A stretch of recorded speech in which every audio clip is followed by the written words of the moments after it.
Hello student, स्वागत है आपका आपकी अपनी क्लास टारगेट विथ राजेश में।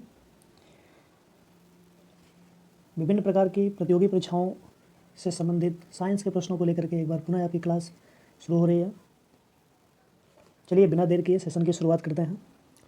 पहला प्रश्न आपके स्क्रीन पर दिख रहा है।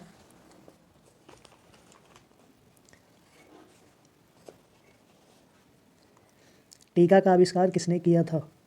पहला प्रश्न है, टीका का आविष्कार किसने किया था?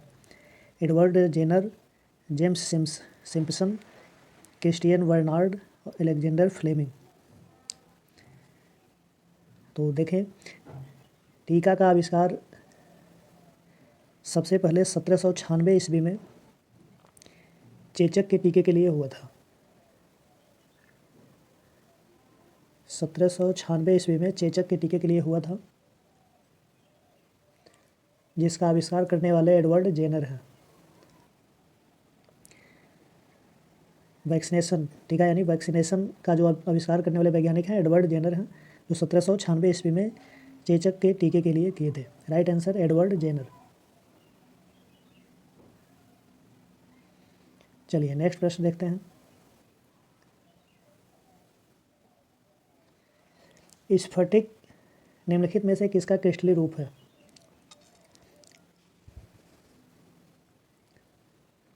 तो स्फटिक जानते हैं, स्फटिक है क्या? स्फटिक एक क्रिस्टलीय रूप है जो SiO2 का क्रिस्टलीय रूप है जो संबंधित हो जाएगा सिलिका से। पृथ्वी पर सबसे अधिक मात्रा में पाया जाने वाला जो क्रिस्टलीय रूप है वह स्फटिक का है।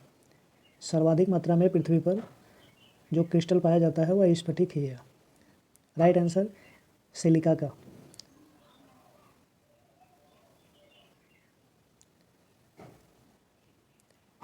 चलिए नेक्स्ट प्रश्न, टेलीफोन का आविष्कार किसने किया था? तो बता दें, टेलीफोन का आविष्कार अलेक्जेंडर ग्राहम बेल ने किया था। टेलीफोन का आविष्कार अलेक्जेंडर ग्राहम बेल ने किया था। जी मार्कोनी वायरलेस रेडियो की खोज किए थे। वायरलेस रेडियो की खोज करने वाले जी मार्कोनी हैं। थॉमस बेरो, यह एक प्रसिद्ध इतिहासकार थे।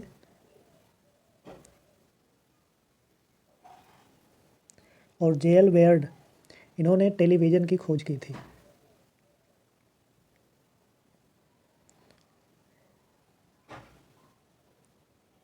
तो टेलीफोन का आविष्कार अलेक्जेंडर ग्राहम बेल ने किया।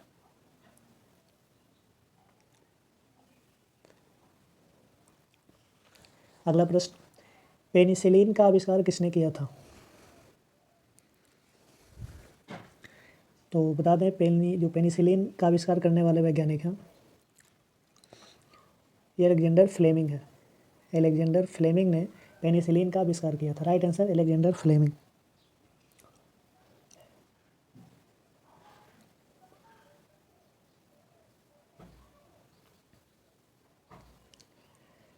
नासा के किससे संबंधित मिशन का नाम जूनो है? नासा के किससे संबंधित मिशन का नाम जूनो है? तो नासा के जूनो नामक जो मिशन का नाम है वह बृहस्पति है। Right answer Brihaspati. यह मिशन बृहस्पति नाम से है।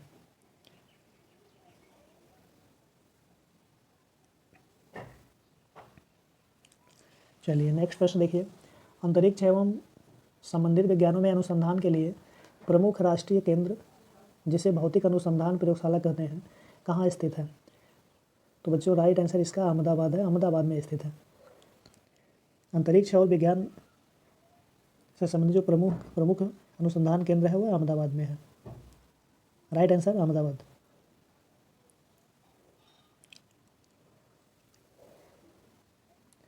नेक्स्ट प्रश्न, आलेख पाठ ध्वनि वीडियो तथा सजीवन के संयोजन में सूचना को कहा जाता है। तो आलेख पाठ ध्वनि वीडियो, तो यह बहुमीडिया होगा। जिस बहुमीडिया में आलेख पाठ ध्वनि वीडियो और सजीवन सभी सूचनाएं सम्मिलित होती हैं, तो राइट आंसर हमारा बहुमीडिया होगा। बहुमीडिया।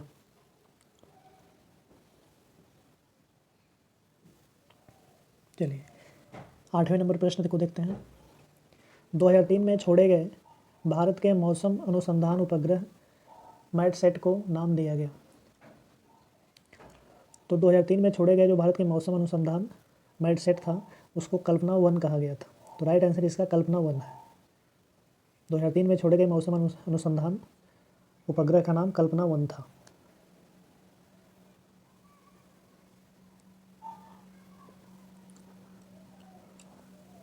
चलिए नेक्स्ट प्रश्न देखिए।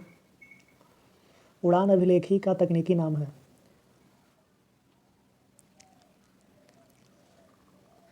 उड़ान अभिलेखी का तकनीकी नाम काला बक्सा। उड़ान अभिलेखी का तकनीकी नाम काला बक्सा है। राइट आंसर काला बक्सा। उड़ान अभिलेखी का तकनीकी नाम काला बक्सा।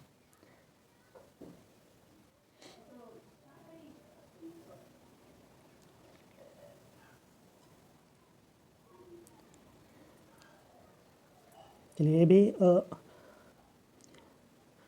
भूगोल साइंस से संबंधित प्रश्न है, भौगोलिक विज्ञान से संबंधित प्रश्न देखिए। भारत के ऐसे प्रथम राष्ट्रपति कौन थे जिन्हें भारतीय वायुसेना के सुखोई फाइटर एयरक्राफ्ट में 30 मिनट की उड़ान भरी थी।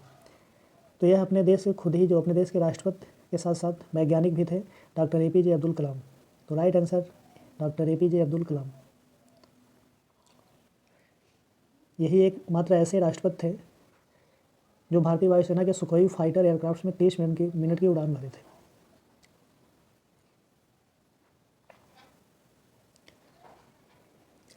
अगला प्रश्न, आधुनिक पनडुब्बियों में निम्नलिखित में से कौन सा ईंधन प्रयोग करते हैं।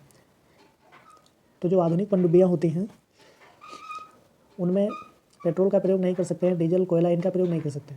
उसमें नाभिकीय विखंडन वाले ईंधन का प्रयोग करते हैं, नाभिकीय ईंधन का प्रयोग करते हैं। आवश्यकता के अनुसार से ईंधन का उपयोग कराया जाता है, तो ईंधन का उपयोग कराते समय नाभिक का विखंडन कराया जाता है। तो राइट आंसर इसका नाभिकीय ईंधन होगा।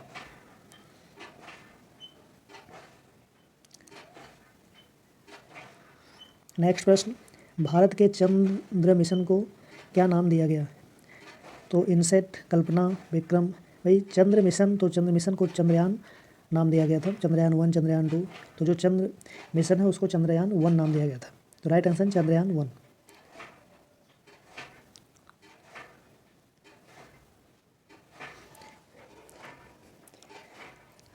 अगला प्रश्न है, गैल्वेनाइज्ड लोहा बनाने के लिए लोहे पर किसका लेप करते हैं। तो गैल्वेनाइजिंग की जो प्रक्रिया होती है इसमें लोहे को जंग से बचाने के लिए उस पर जिंक की परत का लेप लगाते हैं। लोहे को जंग से बचाने के लिए लोहे पर जिंक की परत का लेप लगाते हैं, इसे गैल्वेनाइजिंग कहते हैं।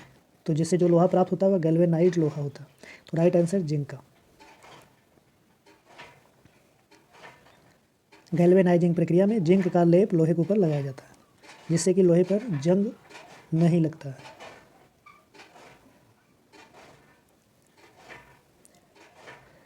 चौदह नंबर प्रश्न, प्रकाश वर्ष निम्नलिखित में से किसका मात्रक है। तो प्रकाश वर्ष एक प्रकार का दूरी है। प्रकाश द्वारा एक वर्ष में चली गई दूरी को एक प्रकाश वर्ष कहते हैं। तो यह खगोलीय दूरी का मात्रक है। प्रकाश वर्ष खगोलीय दूरी का मात्रक है। प्रकाश द्वारा एक वर्ष में चली गई दूरी को प्रकाश वर्ष कहते हैं। तो यह खगोलीय दूरी का मात्रक है।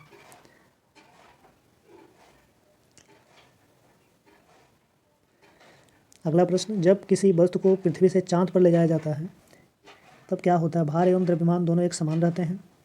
भार तथा द्रव्यमान दोनों बदल जाते हैं। भार बदल जाता है परंतु द्रव्यमान उतना ही रहता है। द्रव्यमान बदल जाता है परंतु भार उतना ही रहता है। तो विद्यार्थियों यहाँ पे समझेंगे कि जब किसी वस्तु को पृथ्वी से चांद पर लेकर जाते हैं तो उस वस्तु का द्रव्यमान में कोनो परिवर्तन नहीं होता, यानी द्रव्यमान उतना ही रहता है, लेकिन उसका भार बदल जाता है, वह हवा में उड़ने लगता है। अभी सुनीता विलियम्स की जो वापसी हुई है उनका जो जेट था, मतलब उनके यान को देखे होंगे तो उसमें उस यान में हमेशा वो हवा में उड़ते रहते थे, मतलब उनका भार जो है वो बदल जाता है। तो राइट आंसर इसका होगा कि भार बदल जाता है लेकिन द्रव्यमान उतना ही रहता है। जब किसी वस्तु को पृथ्वी से चांद पर ले जाते हैं तो उसका भार बदल जाता है परंतु द्रव्यमान में कोई परिवर्तन नहीं होता।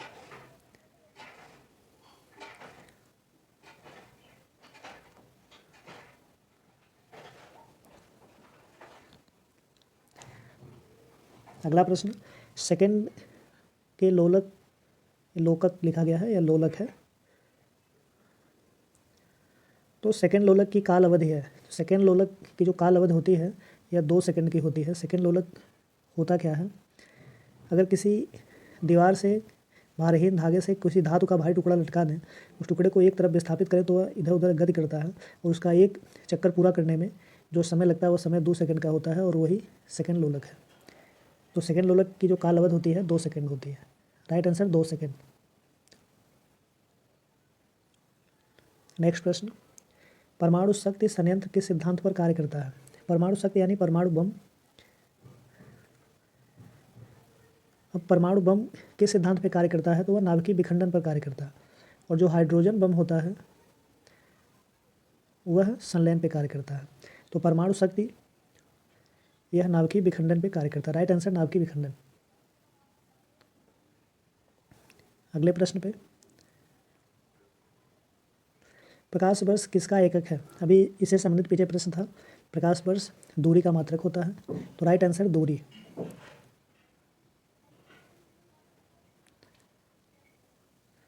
चलिए सेकंड लास्ट प्रश्न, कटरीना नाम दिया गया है, ये कटरीना जो नाम दिया गया है यह बॉलीवुड से संबंधित नहीं है। कटरीना नाम एक विनाशकारी प्रभंजन है। कटरीना नाम जो दिया गया है एक विनाशकारी प्रभंजन है। 2005 में अटलांटिक महासागर में आए हुए विनाशकारी 2005 में अटलांटिक महासागर में विनाशकारी प्रभंजन हुआ था। उसी विनाशकारी प्रभंजन को कटरीना नाम दिया गया था। तो कटरीना नाम प्रभंजन को दिया गया।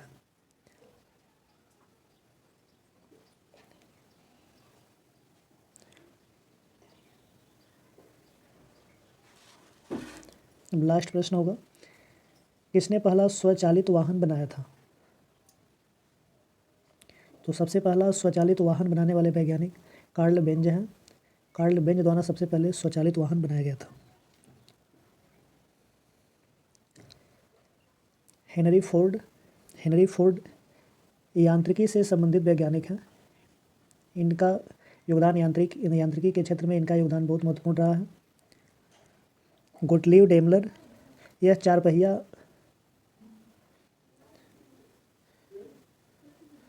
पहिया ऑटोमोबाइल, जो चार पहिया ऑटोमोबाइल है उसका सफल आविष्कार करने वाले वैज्ञानिक गोटलीव डेमलर हैं। रुडोल्फ डीजल, इन्होंने ऊष्मा इंजन का आविष्कार किया। ऊष्मा इंजन का आविष्कार करने वाले वैज्ञानिक रुडोल्फ डीजल हैं।